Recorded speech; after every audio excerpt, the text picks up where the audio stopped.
Good morning. Welcome to the value of everything.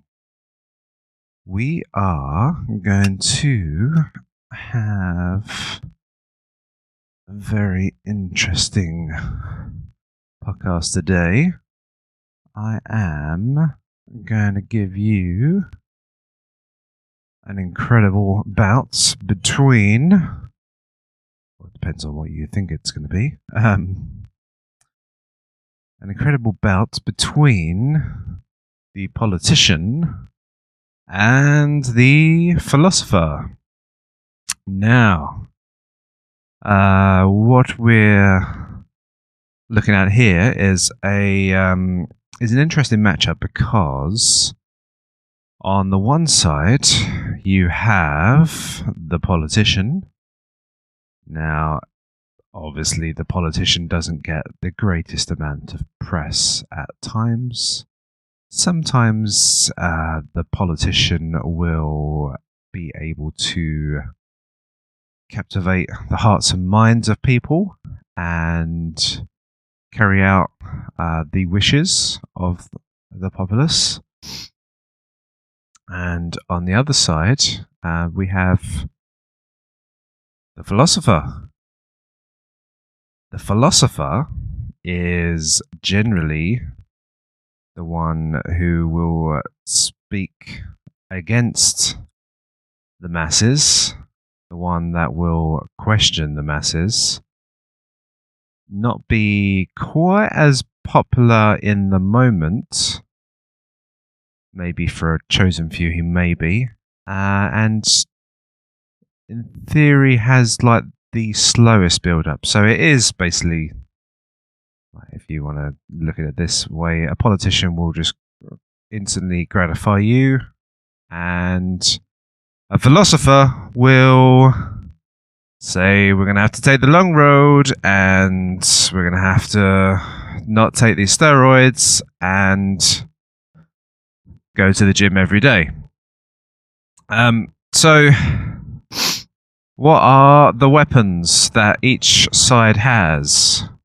Now, from a politician's side, a politician has incredible power. So the politician obviously has the power of words. He has the power to touch upon people's emotions, particularly in a very one-dimension, one-narrative perspective, where he will say, look at the weak, look at us being invaded, look at us being humiliated, look at us, why should we stand for this, look at these people that are not getting healthcare, who are suffering.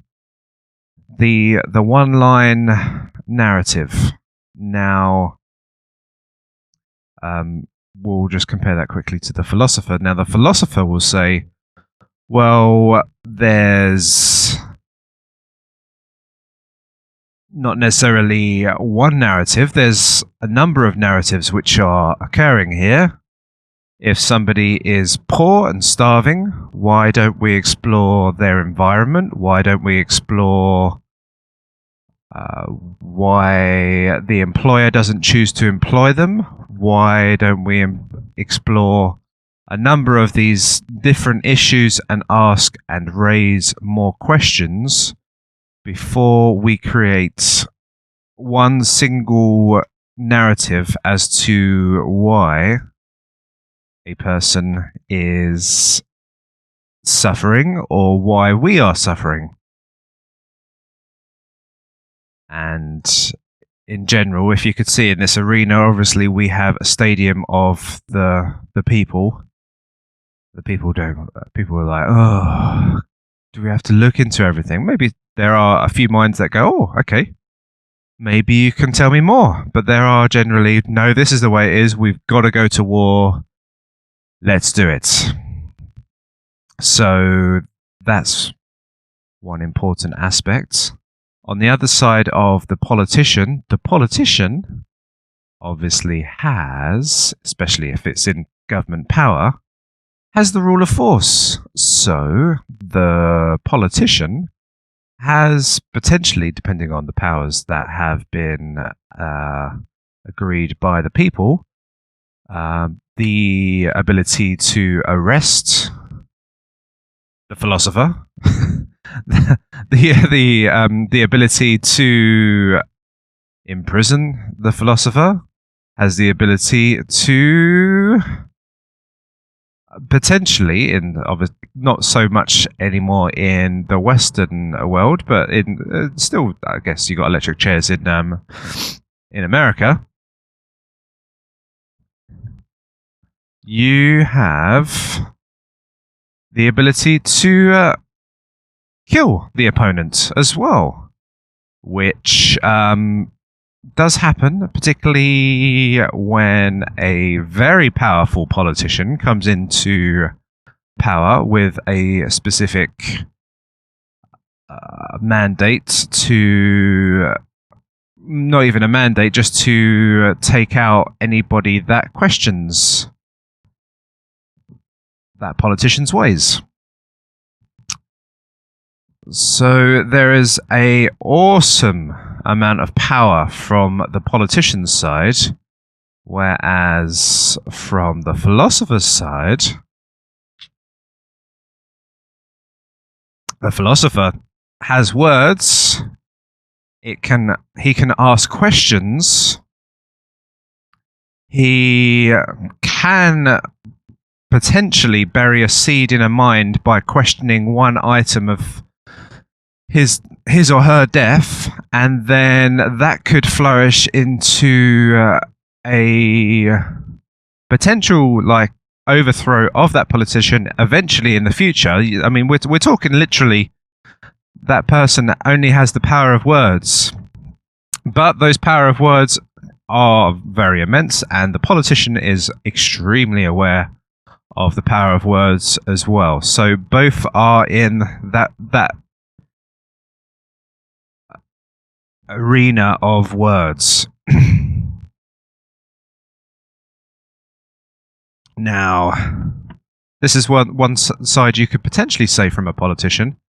Now, a politician will prescribe solutions to problems, whereby a philosopher will generally ask more questions of a problem than provide a certain amount of solutions.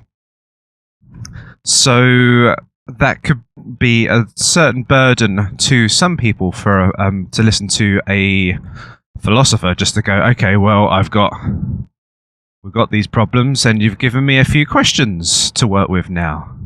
So that's kind of annoying.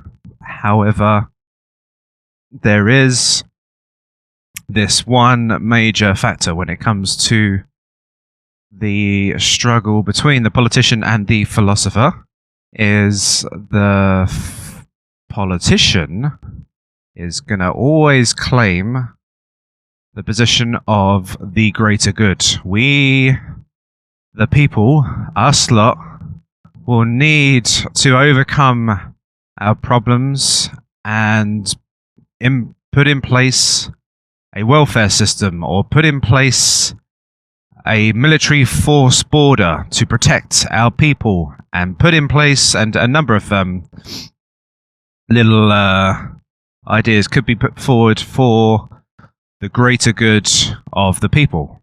I mean, this is we're just talking about the 51% here. We're not talking about the other 49%, but that is the appeal from the politician.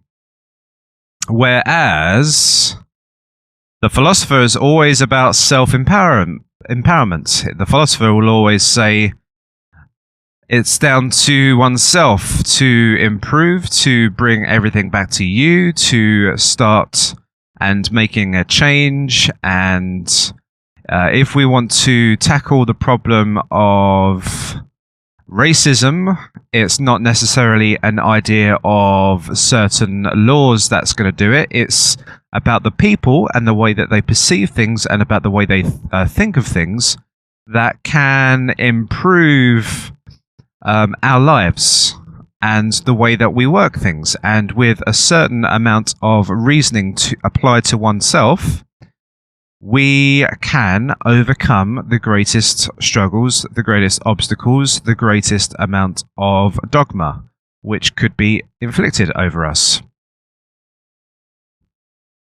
So far I've covered some very interesting points. If you can provide any more, if you're a politician, please come back to me with better arguments. I'm probably not going to give you...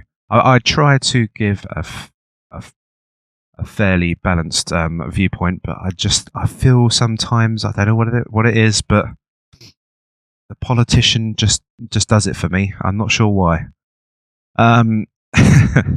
Now, let's look at a little bit more in depth to these perspectives. Now, the politician is very interested in money. The politician likes money because he requires this source of money to fund his political party. So not only does he need to be popular, and the sun is burning my eyes. Not only does he need to be popular, but he needs to be a fairly good fundraiser, and he needs to go to his corporations, which are shielded, which he shields himself in a mutual agreement to get and pick up political funding. So the politician is embroiled in money. He needs to get money. He needs to use this money. He needs to apply this money to use as collateral to get more debt, to put forward more regulations, and not regulations, but more infrastructure changes to the land. Maybe build more schools, maybe build more hospitals, maybe put in place more police force. Who knows? But to a certain degree, improve the living standards of the people in some way, or just to appease the people so that they can revote his party back into power. So there is the politician's main goal, if he has to source, is a lot of money. And once he claims that money, obviously he could get a lot of training in how to be a very good orator. He could gain a number of things from that to be part of this big machine of this political party, whether it would be a right wing or a left wing or a central wing party. That is the food, the source of the politician. Now, what is the food which the philosopher has to work with? Now, unfortunately, it's not the greatest food of all time, but it does serve you the best. The philosopher has to apply virtue to himself, and virtue is the number one principle which he has to stick by. So he has to apply curiosity, thoughtfulness. He has to apply sportsmanship. He has to be patient. He has to apply himself in the realms of virtue in every degree of what he does, and he has to be seeking the truth. And he has to delve into it, and he has to do a number of thought experiments and a number of sit down and ponders and scratching your beard until ideas pop into his head, which he can start to deduce whether is true or not. So that is the philosopher's food source, is applying virtue, applying himself or herself to the truth until eventually he or she finds it and living by those standards, really, virtue and truth, which really doesn't sound very appealing in the moment. This is not as beautiful and as sexy as what the money could be, but that's the way that person has to live and is the resource that person has to live by. So, yeah, that's really great. Now, a politician will put forward a curriculum for you to educate you in a certain way, to be structured in a certain manner so that you can specialize and be have a certain degree of knowledge in a certain sphere and field, and will not really teach you philosophy in schools or primary school or any secondary school, whatever it's applied to in your country. Maybe it does do in a school in universities, but then when we approach universities, there could be certain political persuasions. We might have a little bit of a leftist appeal which is going on in that arena, so there wouldn't be quite that sort of free thinking model which is applied there, where we say, let's start again, let's try and rethink everything from scratch. So even though the philosopher was the one that provided all the sources of knowledge, was the creator of the academy, the geometry, all the sources of your schooling applies from the art of philosophy and thinking, the politician will scrub that one straight out of the curriculum in general, and definitely not put too much in place in terms of education for that. Maybe it might create a subject like politics in place, where you can just learn about how the systems that he works by, but not necessarily how to rethink the system at all.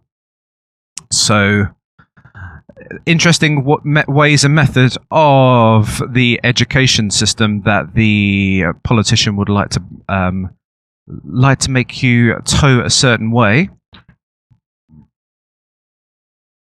The politician will like to grade you at a certain level so that you can push yourself to a sort of memory retention state that you can regurgitate that information, then be awarded with certain grades for your ability to memorize data information. And once you can achieve that certain level of memory retention, then you can go into a certain level of specialization.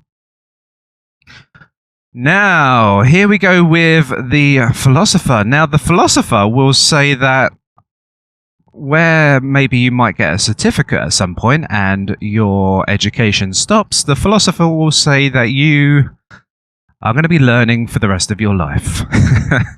And the philosopher will say that you are the person who is in control of your education. You are in control of your curriculum. You are the one who can decide on what to choose to learn and what path to go down. And your pursuit will always be the truth. The pursuit will be to create value for other people and to spread a certain level of goodness to the world in your efforts to attain information, to share this information, to be good with this information, a number of things. I'm slightly butchering that, but in general, the philosopher, obviously, this is his realm we're talking about when it comes to learning. The philosopher will say that this is your game, it's not anybody else's game. You're in charge of it. And there are a beautiful array of books, and your curiosity has been whacked out of sorts somehow by systems which have made your interests sort of somebody taking a punch blow to your gut and winded you a little bit. But in general, there is a beautiful curiosity muscle which needs to be flexed and built upon in philosophy, which you need to apply yourself. Best point of starting, I would recommend, is from the top down, and the best way to apply the methodology of learning is with philosophy, and then to work your way down into all the little areas after that, and that will give you a fairly wide spectrum of knowledge, and you'll be very surprised in how many things that will need to be applied from one sphere to another sphere, rather than an extreme amount of specialization where you are a scientist for the North Korean government, where you have learned just purely to hack computers and not necessarily done too many other things. But because the hacking of the computers is quite useful, you'll be trained and educated in that manner. So, and obviously, one level of education that a politician will try to do is it will try and scrub out the books any, especially current things which could put the politician in a bad light. The politician will always try to scrub out that kind of thing. There's very rarely that you will be having a education subject on current affairs, which is the history which is basically present history or things that are coming into motion right now. Current affairs will not be applied and not really be spoken to in schools. Let alone that can instantly throw up the greatest moral question straight away. So that's the education side from the politician and the philosopher. What else do we have? Shall we lean onto justice? So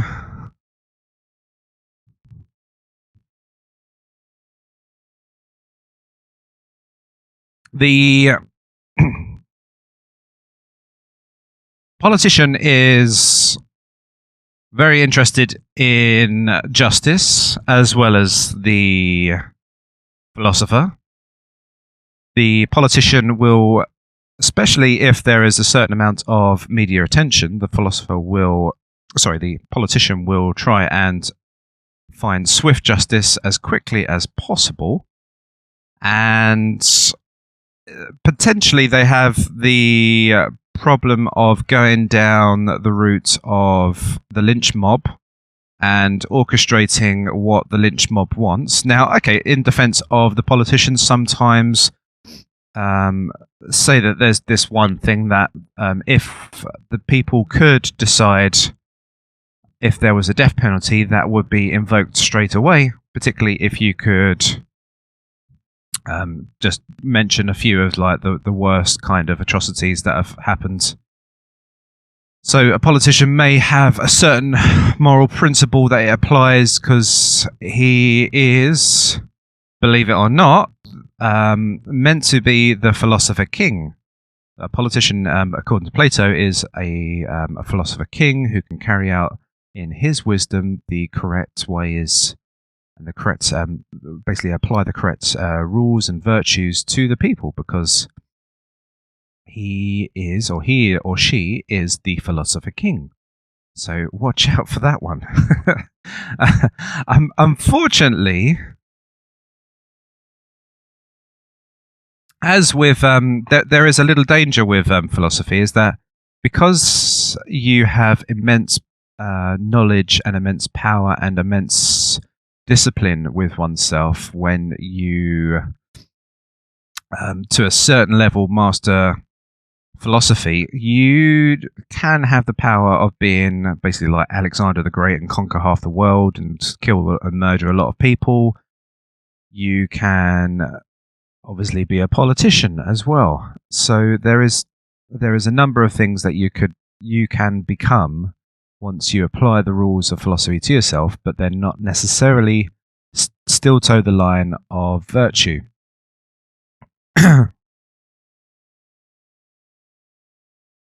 So watch out for that thing. So with justice, politician would require swift justice. The politician has set up a certain system, a justice system, which requires still money to be your representation.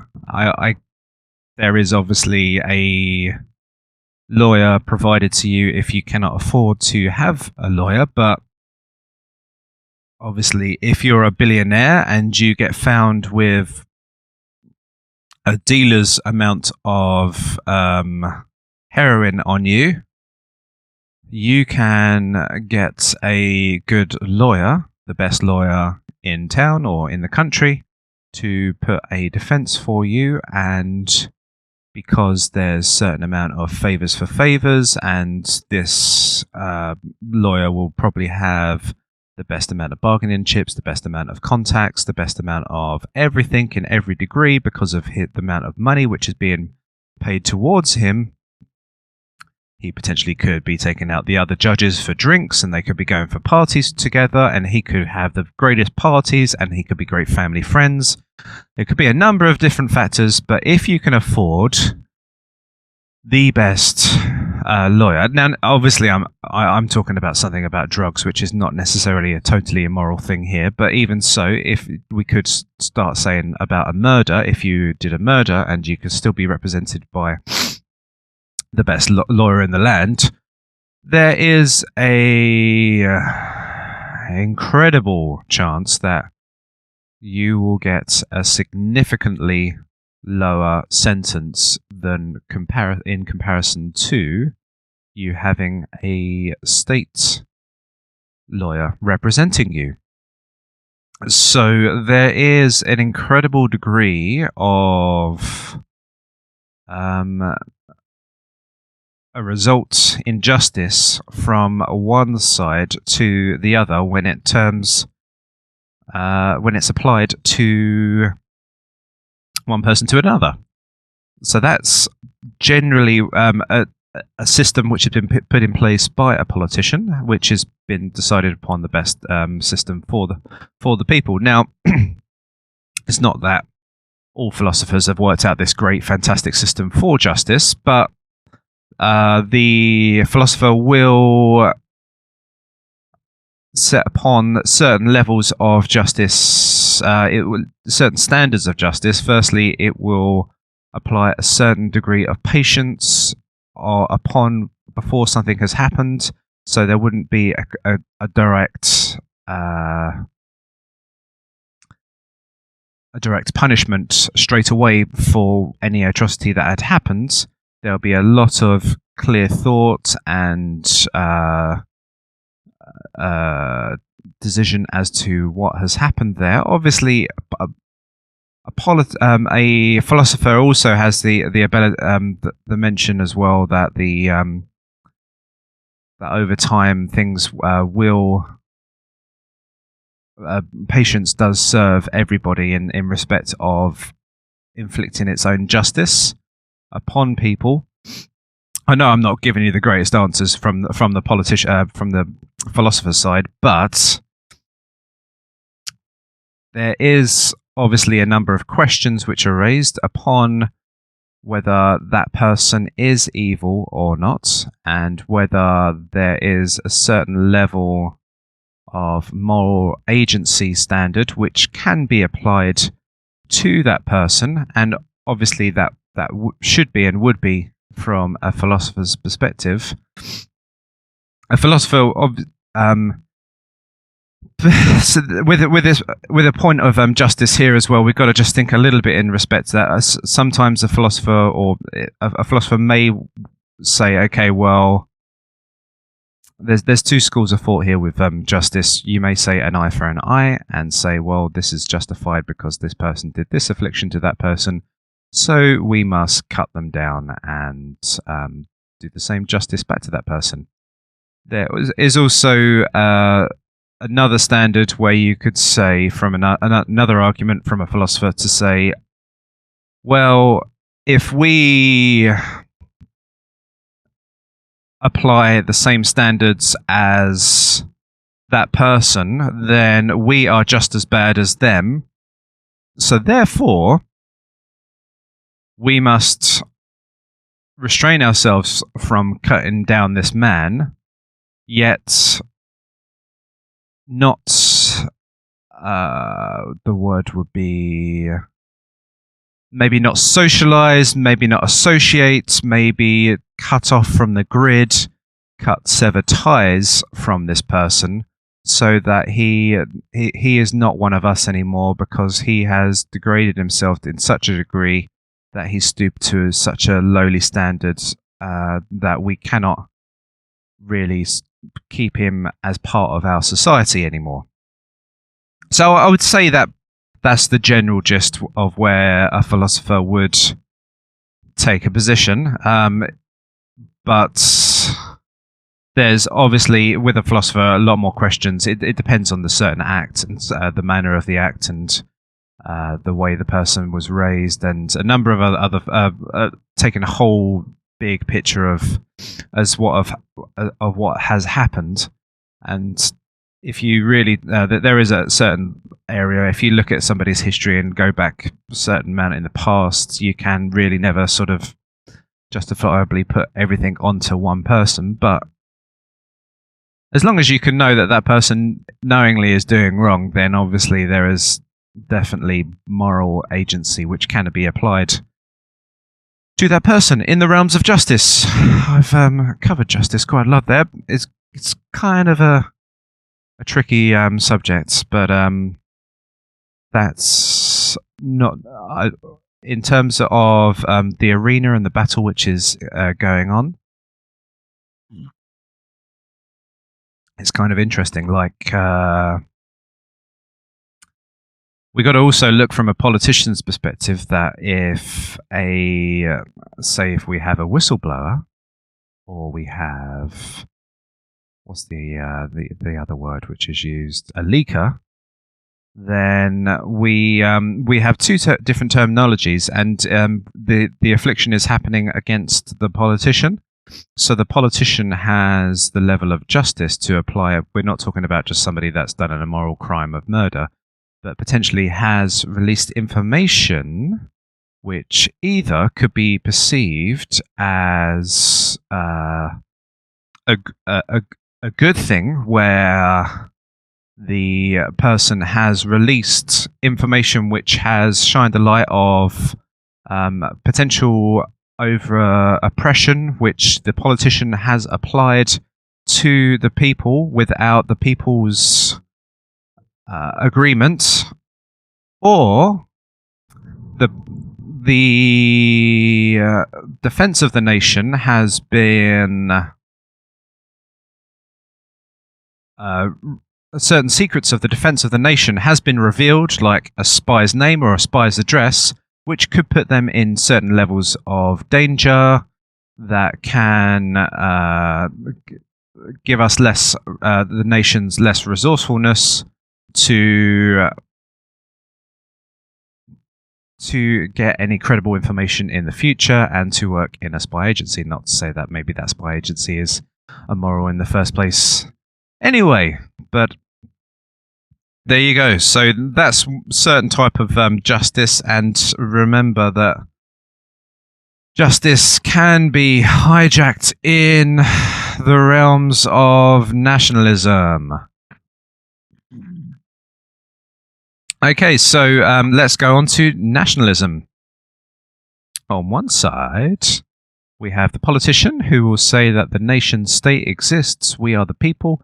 We are the people that live in this land. We live by these standards. We all have this certain code of conduct, which the political class is the archetype of, and we have these certain values in the world, and we need to ensure that the world is a safe place and lives by these values, because there are certain other countries in this world which would love to go into to turn us into shit or whatever. I don't know, but there is this big drum which is beated of the nationalism. And then we've got sport and sporting heroes, which are sorry for that stretch. Sporting heroes, which are our national heroes nowadays. It's not necessarily war heroes, but it's now sporting heroes. We fly a national flag. We play a national song. We have a national passport, which we go around to other countries, and on that passport it says you must allow that person entry to wherever it goes, or the might of that state will come down on you. There is all of these little parts which fly the flag and salute the flag in its glorious nationalistic pride. And that is one of the politicians' strongest standpoints, how it stands up and how it respects and how it's super loyal to the nationalism of his or her country. And then you have the philosopher. And the philosopher walks in and says, well, all that nationalism doesn't seem... It seems pretty beautiful and seems pretty viable. However, what are we saying here? That people that live in this land are all the same? Because the people that live on this land all have different values. I'm sure some people like to be a little bit more on the right wing, and a few people like to be on the left wing, and a few people like to be in the center. So it's not necessarily that everybody has got all the same values, because we seem to have mixed values. It's not, especially in the age of globalization, it's not to say that we all are a certain similar genetic race where we all are the same race of people, because there's immigration from all over the land. We've got particularly in every Western country, we have every continent that lives into this nation. There's no real true thing like a true Scotsman. There has been immigration throughout the years. If we think of how the human himself, he has immigrated all from Africa out to all of the far reaches of the globe. So it's not necessarily like that. It's, unless we're talking about the humans itself, we're all just different people that have immigrated and moved at different times. So we can't really claim that race thing is one or wholeness. There is a imaginary line or border which states that we live in a geographical area, and we name that on the map a certain name. However, this border, you could put one foot on one side and one foot the other. There's nothing physically there which exists, and that would be claimed as true because the actual nation doesn't exist other than a theory of the mind. As the tree exists, however, the forest is a concept of the mind. The number of trees will be named as a forest, let alone it is a number of trees which create a mass and a look of a forest. So the philosopher will start throwing up a lot more questions of this nation and how this nation has shared values. The first perspective that the philosopher will take is of the actual the existence of this nation in the first place, because we are stating that this nation has a geographical area. And then the philosopher will start to go to the next point as to say, well, the only purpose of this geographical area is for the existence of the government. And the only existence of the only thing that the government necessarily, obviously it does have political, it has corporation funding, but for the existence of the running of the government, it requires taxation. So it is, in principle, a geographical area where the people that live inside that area is requested to pay taxes to the government. So it is a very useful tool in respect of the government to claim that we are people of that nation state. Now, we could have a number of different governments. Who knows why we should have one single government in power in the first place? Maybe we should have mobile networks of governments that give us certain tax plans, tax systems, that should give us certain degrees of police protection and security, and applies us by certain laws, and we should all select our mobile network plan of government, and it doesn't really need to exist in this geographical area as to why we have certain borders. Now, obviously, in the past, there was a very important thing about borders, because in terms of ownership, and ownership is a very valid thing. If we own certain points of land, we take we take it for better use, but that we're talking about private ownership.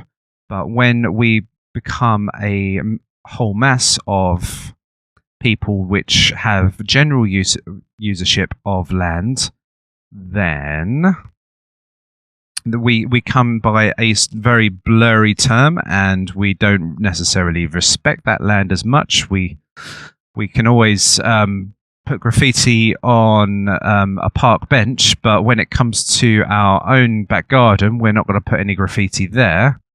So there is that concept which has existed by the realms of little tribes which have protected their lands over time, and then these little tribes have had even larger vast points of land, and then there'll be certain tribal leaders which will ask for certain tax in return for the use of the force to protect its lands. However, that is in general the application of what the country is. It's saying, okay, well, we are this national border, we are this protector of your land, and then you could, as the philosopher would say, well, do you really protect the people, and do you protect its land, and do you ensure that there is ownership of this land. Now, if that was the case, then the government would own no land whatsoever, and it would be all purely owned by the people, and then the government would just be this small defense force and a small minarchist sort of style state where it'd have a small law court as well, and that would be generally all that the nation state would be. It's not. It's a much bigger beast than that. Let's not call it a beast. Let's just say it's a much bigger system than that. So this nationalism sort of thing, it does fire up a number of questions, particularly from the philosopher, which I could go on forever about this, but from one perspective, you have a really good, emotional, heartstring pulling song which conjures up bravery, pride, and empowers you, and really it's an interesting emotional chord which gets hit. And even when I'm talking about it right now, it does sort of hit something in me, even though I really don't totally fully associate myself as like this Mr. Britain with flying this big Union Jack over my black back and things like that. It's just a name. I am myself, my individual.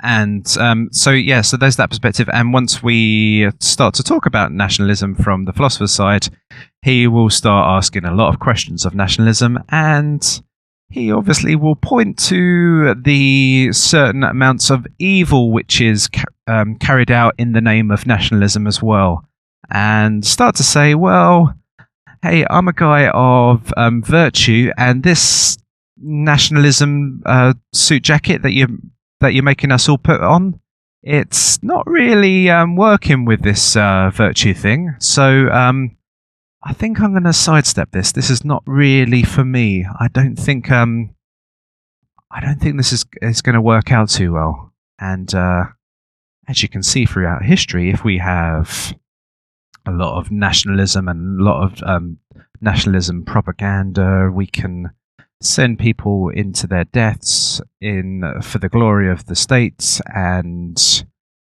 it can create a whole world of shit for people. So, obviously lead to their decimation. So that nationalism thing brings up a lot of questioning from the philosopher's perspective. And from the politician's perspective, it will throw up a lot of emotional chords to the people. It's interesting how one will fight with the other, and it's interesting how that fight will ensue, and it's interesting how I think it would be very interesting if that imagine if that arena was there and there was this thing about the national state, and the philosopher would argue and debate against that. And the problem would be is obviously everybody is used to the politicians' sense of nationalism with the sport and everything else. So he just needs to start talking of the pride of the nation, and he's already got the people going. Whereas the philosopher has to start asking questions rapidly, and then put them in such a interesting and engaging manner to start getting the brain switching on and questioning. And maybe that a lot of those brains haven't been switched on anyway. So the philosopher's got a massive problem on his hands, because we could say that the people are very used, and you could even say brainwashed, in terms of its pride of the state, whereby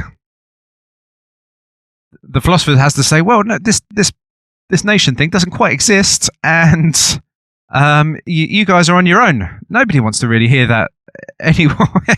People want to hear what they want to hear sometimes, and this is where we have a big struggle on the hands of the philosopher, and this is why the politician will basically get the philosopher in a chokehold and get him pinned onto the ground, and the philosopher will really have to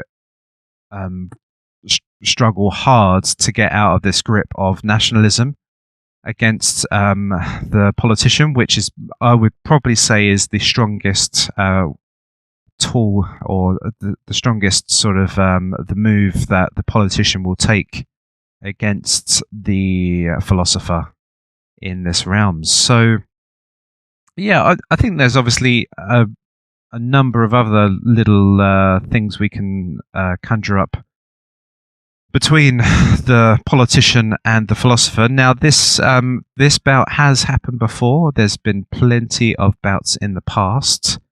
I would love to say that the philosopher has won, but he actually doesn't. He usually gets killed. I don't know why I'm laughing, but it's just if we the one that is the most obvious one is the story of Socrates. He was put up by the people. He was actually classed as a brave soldier by the by, I think, or maybe we're talking about, we'll have to like section off Greece, but maybe the ancient Greeks. And he was a brave soldier, so he actually had the weapons of national pride on his side, and people could see that he was a brave soldier in that respect. And he was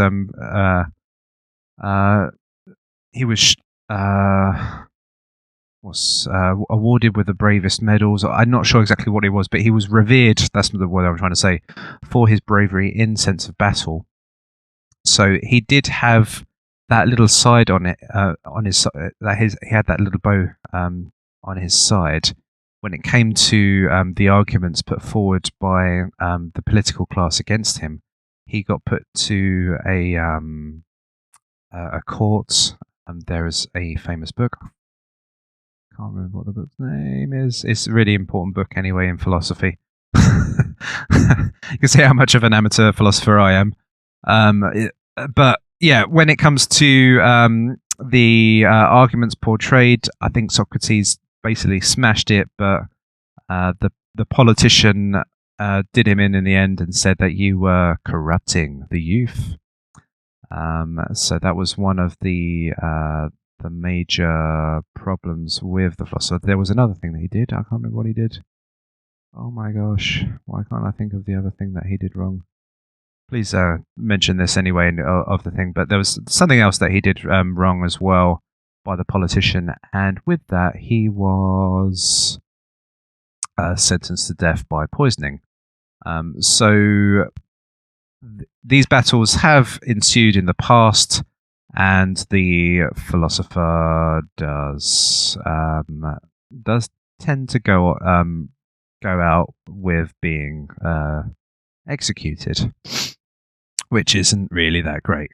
But again, sometimes his books can get written, and the seeds can be put into certain minds, and we can get knowledge which gets transferred from one place to another, and we are on this massive exponential rise of knowledge sharing. And maybe the politician doesn't necessarily have like where it would be just the word of mouth to quell. The politician really just cannot keep this information down. It just spreads like wildfire.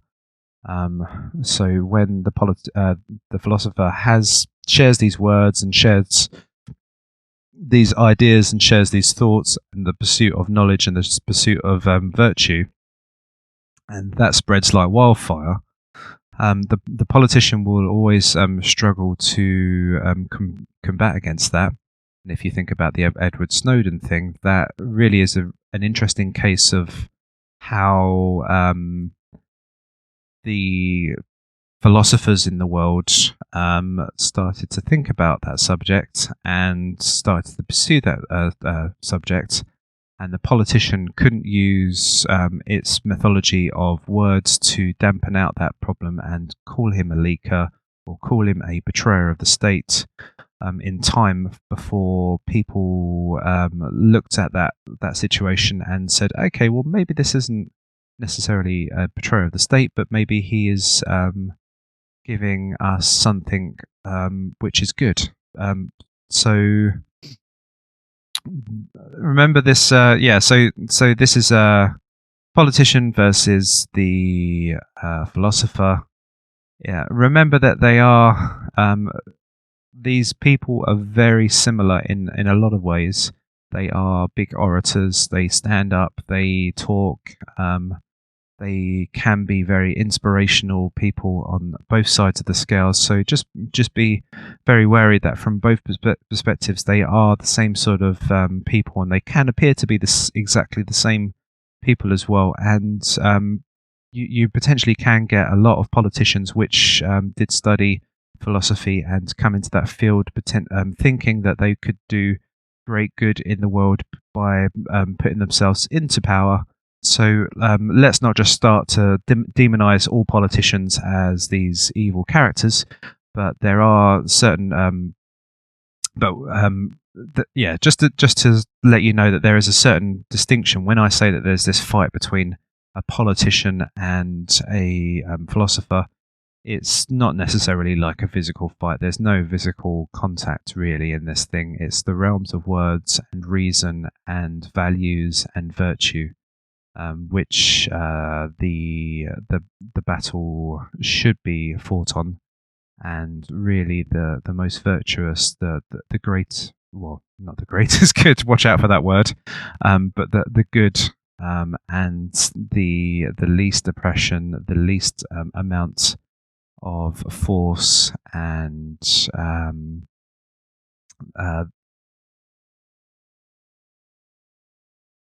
most voluntary and great, the place that we can build for ourselves is the way that this can be won.